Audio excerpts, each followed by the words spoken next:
할렐루야. 잘 오셨습니다. 다시 한번 인사합니다. 잘 오셨습니다. 인사할게요. 잘 오셨습니다. 네. 네, 여러분 우리 성경 읽기 잘 하고 계시지요? 오늘 수요일날 셋째 날이라 마가복음 7장에서 9장인데 여러분 집에서 그리고 계속해서 말씀 묵상하시면서 하나님께서 주시는 은혜를 충만히 누리시기를 바랍니다. 자, 오늘 하나님의 말씀 나누겠는데요. 하나님의 말씀은 창세기 12장의 말씀을 보도록 하겠습니다. 창세기 12장 1절에서 9절까지만 볼게요. 창세기 12장 1절에서 12절까지 13페이지, 14페이지에 있는데요. 찾으시고 우리 한 절씩 저와 여러분들이 교독하도록 하겠습니다. 여호와께서 아브라함에게 이르시되 너는 너의 고향과 친척과 아버지의 집을 떠나 내가 내게 보여줄 땅으로 가라.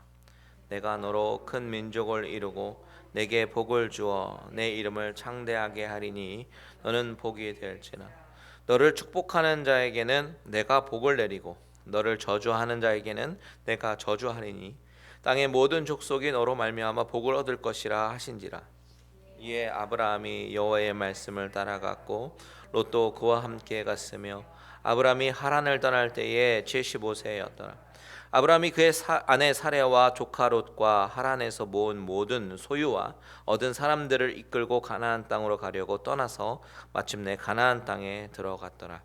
아브라함이 그 땅을 지나 세겜 땅 모래 상수리 나무에 이르니 그때 가나안 사람이 그 땅에 거주하였다. 여호와께서 아브라함에게 나타나 이르시되 내가 이 땅을 내 자손에게 주리라 하신지라. 자기에게 나타나신 여호와께 그가 그곳에서 제단을 쌓고 거기서 베델 동쪽 산으로 옮겨 장막을 치니 서쪽은 베델이요 동쪽은 아이라. 그가 그곳에서 여호와께 제단을 쌓고 여호와의 이름을 부르더니 같이요 점점 남방으로 옮겨 갔더라. 아멘. 아멘. 우리는요 지난 시간에 노아의 아들들의 족보에 대해서 살펴봤습니다. 셈, 함, 야벳. 이 노아의 아들들의 족보를 살펴본 것은 무엇을 설명하기 위한 것이었지요? 바로 그 아브라함이 누구의 족보에서 태어났는가? 이것을 증거하기 위해서 노아의 세 아들의 족보가 나타났다라고 말씀드렸습니다. 그래서 12장부터는 이제 아브라함의 이야기가 시작이 됩니다. 아브라함은 누구의 후손이냐면 바로 셈의 후손이죠. 셈은 홍수 후에 아르박삿을 낳았고 그리고 그 이후에 이제 몇 대가 거듭돼서 아브라함의 아버지인 데라가 태어나게 되었고 데라에게서 아브라함과 나홀과 하란을 낳았다라고 11장 28절은 기록하고 있습니다. 그런데 11장이 마무리되면서 기록된 11장 31절을 한번 보십시오. 11장 31절에 보니까 데라가 그 아들 아브람과 하란의 아들인 그의 손자 롯과 그의 며느리 아브람의 아내 사레를 데리고 갈대아인의 우르를 떠나 가나안 땅으로 가고자 하더니 하란에 이르러 거기 거류하였으며. 자, 이 구절을 잘 보시면요, 데라가 아브람과 어디를 떠났다고 이야기합니까? 갈대아인의 우르를 떠났다. 그리고 목적지가 가나안 땅으로 가고자 했다라고 기록합니다. 그런데 가나안 땅으로 가고자 했는데 하란에 이르러서 거기에 거류했다라고 기록합니다. 자, 이 부분에 대해서 우리가 주일에 사도행전 강해할 때도 잠시 살펴본 적이 있었어요. 잠시 그 말씀을 기억해 보면서 비교해 가면서 봐야 될 것 같습니다. 자, 사도행전 7장에 보면 스데반이 대제사장 앞에서 설교를 합니다. 그때 아브라함에 대해서 이야기를 하지요. 그때 스데반이 뭐라고 이야기합니까? 사도행전 7장 2절에서 4절 한번 같이 한번 읽어보도록 하겠습니다. 시작. 스데반이 이르되 여러분 부형들이여 들으소서. 우리 조상 아브라함이 하란에 있기 전 메소보다미아에 있을 때에 영광의 하나님이 그에게 보여 이르시되 내 고향과 친척을 떠나 내가 내게 보일 땅으로 가라 하시니 아브라함이 갈대아 사람의 땅을 떠나 하란에 거하다가 그의 아버지가 죽음에 하나님이 그를 거기서 너희 지금 사는 이 땅으로 옮기셨느니라. 자, 이 두 본문을 비교해 보면 사도행전에서 나오는 스데반의 설교를 보면요, 하나님의 말씀을 들은 것은 데라가 아니라 아브라함이었습니다. 그렇죠. 그런데 창세기 11장은 마치 데라가 들은 것처럼 기록하고 있어요. 데라가 가족들을 데리고 가나안으로 가고자 하다가 하란에 거류했다라고 기록하기 때문입니다. 주어가 아브라함이 아니라 데라입니다. 왜 이런 기록의 차이가 날까요? 그것은 바로 히브리 문화의 독특성 때문입니다. 이 창세기 12장의 배경이 되는 그 시대는 족장 시대예요. 그때는 아버지가 살아있을 때는 그 아들의 역사가 아버지의 역사로 기록되는 그런 전통이 있습니다. 그래서 우리는 대개 창세기 12장부터 24장까지는 아브라함의 이야기로 이해하고, 그리고 그 다음에는 이삭, 야곱, 요셉의 이야기로 흘러간다라고 우리가 생각하고 있지만 히브리인들은 그렇게 생각하고 있지 않습니다. 요셉의 이야기가 따로 있는 것이 아니라 아버지 야곱의 역사로 기록하는 것이죠. 그래서 창세기 49장까지 야곱이 죽을 때까지는 요셉의 이야기는 야곱의 이야기예요. 요셉의 역사가 아니라 야곱의 역사로 기록하고 있는 것이죠. 이것이 히브리식 역사 기록 방법입니다. 그래서 오늘 본문 12장 직전에 11장에서 데라가 가나안을 간 것처럼 기록하지만 사실 하나님께서 아브라함에게 떠나라라고 말씀하신 것이죠. 그 이야기가 바로 사도행전의 이야기입니다. 사도행전에서 스데반의 설교를 보면 어느 날 갑자기라고 얘기하죠. 어느 날 갑자기 영광의 하나님이 일방적으로 아브라함의 인생 속에 역사하십니다. 임하십니다. 그런데 그 당시에는 아브라함이 족장이 아니라 아버지가 살아계셨기 때문에 아브라함은 모든 것을 아버지와 상의하고 결정했을 거예요. 이것이 당시 사회의 구조이기 때문입니다. 문화 배경인 것이죠. 족장인 아버지 데라에게 모든 결정권이 있었기 때문입니다. 그래서 창세기 11장 31절에 보면 성경은 데라가 아브라함과 아브라함의 조카 룻과 그리고 아브라함 아내 사레를 데리고 갈대아 우르를 떠나는 것으로 기록합니다. 자, 데라가 하나님이 떠나라고 하신다는 그 아브라함의 이야기를 처음에 들었을 때는 그냥 이거는 간과할 정도가 아니구나라는 것을 직감했었던 것 같아요. 그래서 데라는 그 땅을 떠났는데 가다가 어디로 주저앉습니까? 하란에 주저앉습니다. 하란이 위치적으로 어디에 있냐면 지도를 준비했는데요. 지도를 보시면 오른쪽 위에 갈대아 우르라고 되어 있어요. 그리고 사실 주황선으로 쭉 되어 있는 그 맨 밑에도 우르라는 지역이 있는데 정확하게 밑에 우르인지 위에 우르인지는 잘은 모르지만 아마도 성경을 연구한 것으로 봐서 루트로 봤을 때는 위에 있는 갈대아 우르가 본문에서 있는 메소포타미아 갈대아 우르로 짐작이 돼요. 그래서 갈대아 우르를 떠나서 이제 맨 밑에 있는 왼쪽 밑에 있는 가나안 땅까지 가는 그 여정 가운데 하란에 들르게 되었던 것이죠. 근데 이 하란이라는 지역이요, 강을 건너기 직전에 강 앞에 있는 지역입니다. 이 지도상에는 잘 안 보이겠지만 하란에 근처에는 강줄기가 참 많이 있어요. 히브리라는 이 단어의 뜻도 바로 강을 건너온 사람들이란 뜻이에요. 그러니까 지금 아브라함과 그의 가족들은 강 건너편에 있는 사람들이라는 것이겠죠. 그런데 그들이 하나님께서 원래 가라고 하셨던 그 목적지인 가나안에 쉽게 가지 못한 이유가 있었습니다. 왜냐하면 그 당시 사람들은 바다나 강을 건너면요, 다른 세계로 들어간다라고 생각을 했습니다. 그래서 쉽게 강을 건너지 못했습니다.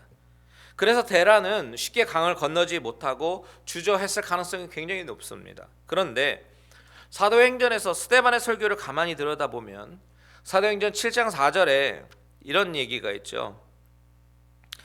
아브라함이 갈대아 사람의 땅을 떠나 하란에 거하다가 그의 아버지가 죽음에 하나님이 그를 거기서 너희 지금 사는 이 땅으로 옮기셨느니라. 자, 하란에 거하다가 언제 떠났습니까? 그의 아버지가 죽음에 하나님이 그를 거기서 이 땅으로 옮기셨다라고 얘기합니다. 즉 아버지 데라가 죽고 그리고 난 다음에 아브라함이 그 땅을 옮겼다라는 것입니다. 그런데요, 흥미로운 사실 하나가 바로 아브라함의 아버지 데라의 이름으로, 데라라는 그 이름의 뜻이 참으로 흥미롭습니다. 그 데라라는 이름의 뜻이 지연시키는 자, 지체하는 자라는 이름의 뜻을 갖고 있어요. 자, 이것으로 추측할 수 있는 사실은 하나님이 아브라함을 가나안으로 이끄시는데 하란에서 자꾸만 지체가 되는 것이죠. 그리고 그것이 아버지 테라일 때문일 수도 있습니다. 그러니까 하나님이 데라를 그곳에서 데려가셨다라고 볼 수 있는 것입니다. 자, 우리가 이 부분을 보면서 여러분 생각해 볼 것이 하나 있어요. 여기서 중요한 것은 아브라함이 하나님으로부터 비전을 받았다라는 사실이에요. 하나님의 명령 혹은 사명이라고도 말할 수 있는데, 어쨌든 하나님의 분명한 뜻은 가나안 땅으로 들어가는 것입니다. 그런데 중간에 어디에서 지체합니까? 하란에서 지체하게 되었습니다.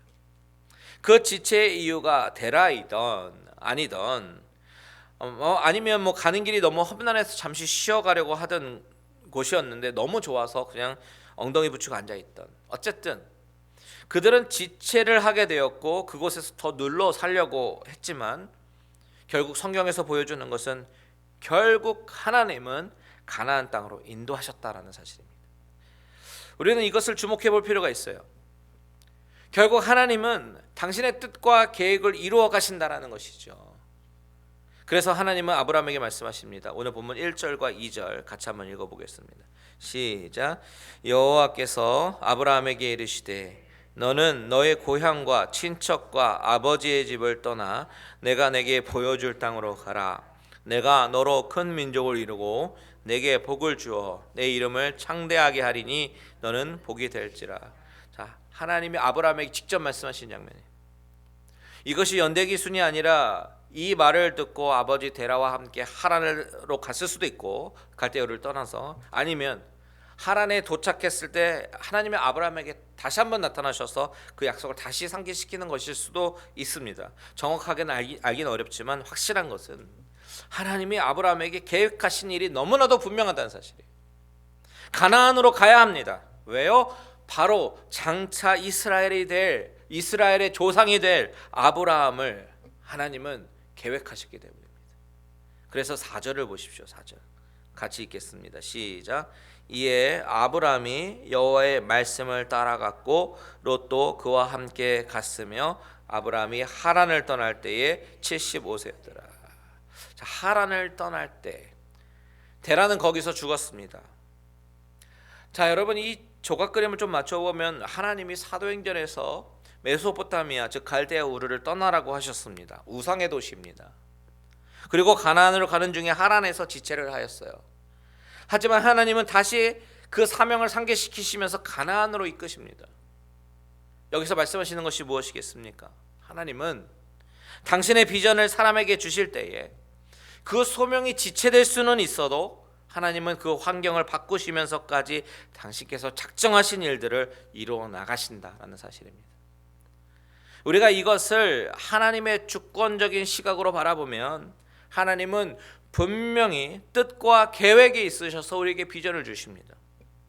그런데 비전을 받은 우리가 우리의 환경으로 인해서 주저한다고 하더라도 하나님은 우리의 스탑 때문에 당신의 비전을 스탑시키지 않으신다라는 사실입니다. 하나님은 당신의 비전을 반드시 이루십니다. 우리의 불순종으로 인한 이유거나 아니면 이 땅이 좋사오니 이 환경이 좋사오니 마음이 바뀌어서 잘 순종을 못하거나 여러 가지 환경에 둘러싸여 있을 때에 하나님은 데라를 데려가시면서까지 그 장애물을 없애버리십니다. 그리고 순종하게 만드십니다. 그래서 아브라함은 데라가 죽고 나서 가나안 땅으로 움직이는 거예요. 그렇기 때문에 우리가 창세기 12장을 볼 때 갑자기 하나님이 아브라함에게 나타나셔서 집을 떠나라, 내가 보여줄 땅으로 가라 라고 말씀하셔서 아브라함이 그 말씀에 순종해서 가나안에 갔더라, 이렇게 너무 쉽게 이해해서는 안 됩니다. 아브라함은 순종의 사람이구나, 갈 바를 알지 못하고 그냥 순종했구나, 이렇게만 이해하기에는 그 구절 안에 숨겨진 이야기들이 있다는 것이죠. 여러분, 우리가 반드시 또 기억해야 되는 것이 하나님이 아브라함을 부르시기 전에 아브라함은 어떤 사람이었는가라는 것을 우리는 놓쳐서는 안 됩니다. 아브라함이 갈대아 우르에 있었을 때 우상을 섬기는 사람이었죠. 하나님을 모르던 사람이었죠. 그런데 하나님께서 일방적으로 찾아와 주셔서 그를 통해서 복을 주시기로 작정하시고 만나 주셨다는 사실이죠. 그래서 그렇게 떠나서 하란에 머물 때에 하나님은 그 비전을 다시 상기시키십니다. 그것은 하나님의 꿈입니다. 그래서 지척거리고 있는 아브라함을 다시 흔들어 깨우시는 거예요. 여러분, 우리 삶에 익숙한 환경과 편안한 것들에 안주하면서 하나님의 사명을 지체할 때에 하나님은 그것을 이루시기 위해서 흔들어 깨우시기도 하신다라는 사실을 기억해야 합니다. 요나를 보십시오. 하나님이 요나를 향한 계획과 비전은 니느웨로 가는 것입니다. 그런데 그는 그렇게 하고 싶지 않아서 요바에서 다시스로 가는 배를 타지 않습니까? 그때 하나님은 요나를 흔드십니다. 그의 삶을 흔드셔요. 그게 아니라는 거죠. 그 방향이 아니라는 것입니다. 하나님이 말씀하시는 것은 내가 내게 보여줄 땅으로 가라라고 말씀하십니다. 하나님이 이렇게 아브라함의 인생을 끈질기게 간섭하시면서 그의 삶을 흔드시면서까지 가나안으로 인도하시는 이유, 첫 번째는 그 가문을 통해서 예수 그리스도를 예비하셨기 때문이고, 두 번째는 바로 그 하나님이 주권자임을 알게 하시기 위해서입니다. 자, 보십시오. 1절에 내가 내게 보여줄 땅으로 가라. 여기서 내가라는 단어가 있죠. 2절에 내가 너로 큰 민족을 이루고, 자, 여기서도 내가라는 단어가 있죠. 3절에 보도 내가 복을 내리고 내가 저주하리니. 자, 여러분, 여기 내가라는 단어를 보세요. 하나님이 아브라함의 인생의 주도권을 가지고 계시다라는 뜻입니다. 여러분, 내 인생의 주도권이 나에게 있다라고 착각하지 마십시오. 내 인생의 주도권은 주권자이신 하나님께 있습니다. 4절에서 이에 아브라함이 여호와의 말씀을 따라갔고 롯도 그와 함께 갔으며 아브라함이 하란을 떠날 때에 75세였더라 라고 말을 합니다.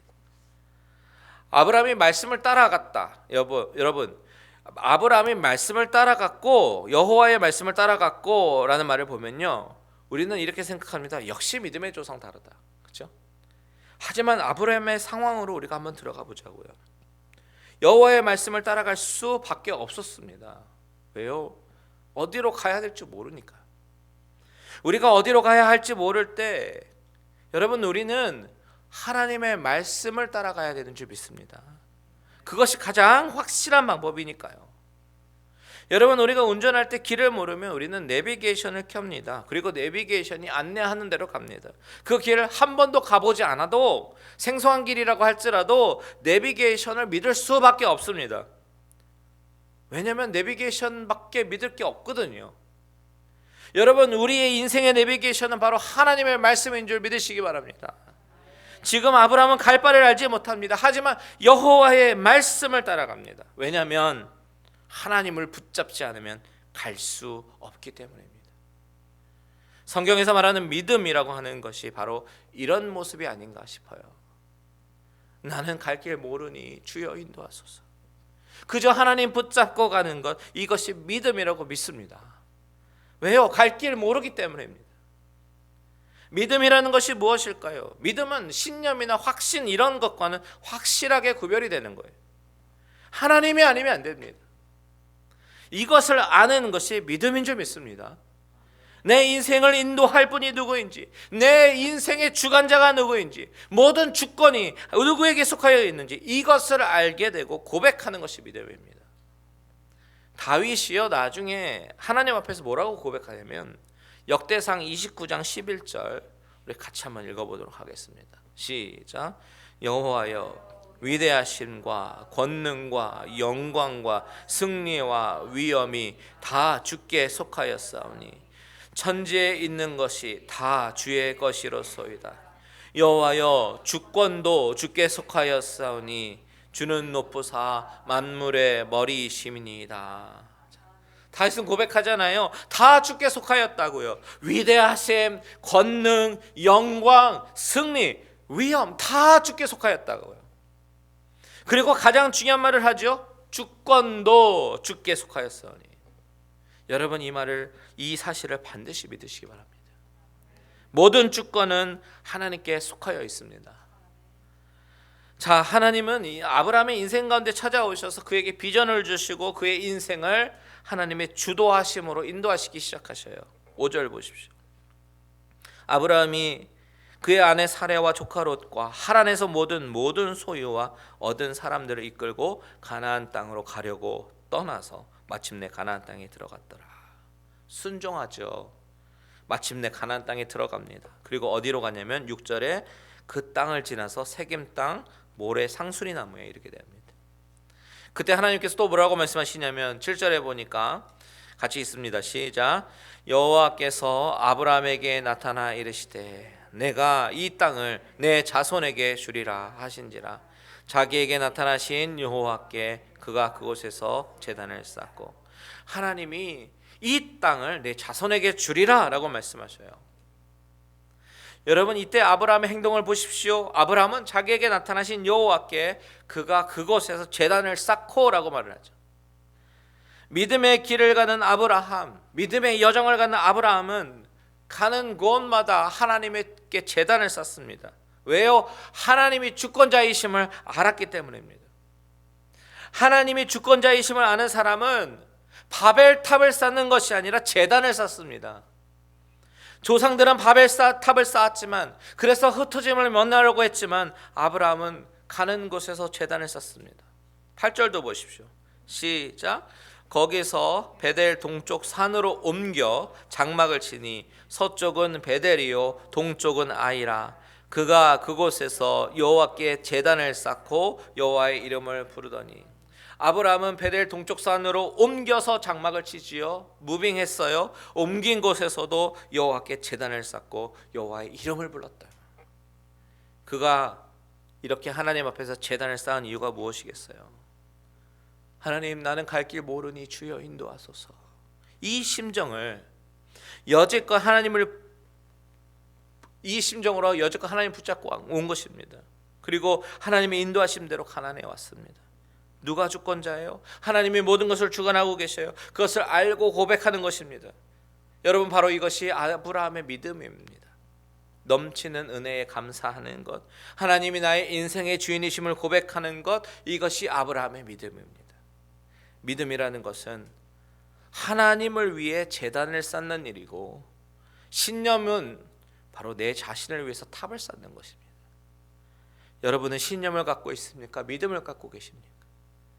믿음을 제단을 쌓기 위해서는 반드시 희생 제물이 있어야 됩니다. 내가 헌신하고 심지어 생명까지도 드릴 수 있는 헌신이 있어야 되겠죠. 그래서 이것이 신념이 되지 않으려면, 바벨탑이 되지 않으려면 나의 욕망과 나의 소원을 내려놓고 하나님의 뜻에 집중해야 합니다. 그리고 그 뜻이 발견이 되면요, 바로 기꺼이 순종합니다. 이것이 믿음의 지사인 줄 믿습니다. 이제 마무리하겠습니다. 하나님이 아브라함에게 내가 내게 지시할 땅으로 가라, 이렇게 말씀하셨어요. 흩어져서 번성하는 것이 하나님의 뜻이기 때문입니다. 그리고 신약에 이르러서는 예수님께서 우리에게 말씀하십니다. 가라. 가서 제자 삼고 땅 끝까지 이르러 내 증인이 되라 라고 말씀하십니다. 하나님이 아브라함에게 가라 라고 말씀하셨고, 예수님이 우리에게 가라 라고 말씀하셔요. 여러분, 믿음의 사람은 아브라함처럼 가서 순종해서 내 삶의 축을 옮겨서 제단을 쌓고 하나님께 감사와 희생의 제사를 드리는 사람이 바로 믿음의 사람인 줄 믿습니다. 그리고 하나님은 그 믿음의 사람을 통해서 역사하시고 인도하십니다. 여러분, 하나님께서 열어주시는 그 길을 믿음으로 순종하며 나아갈 때 그 길은 하나님께서 인도하시는 가장 선한 길이 될 줄 믿습니다. 우리 함께 믿음의 여정을 순종으로 나아가면서 하나님이 열어주시는 축복의 길로 걸어가는 저와 여러분들 되시기를 주님의 이름으로 축원드립니다. 아멘.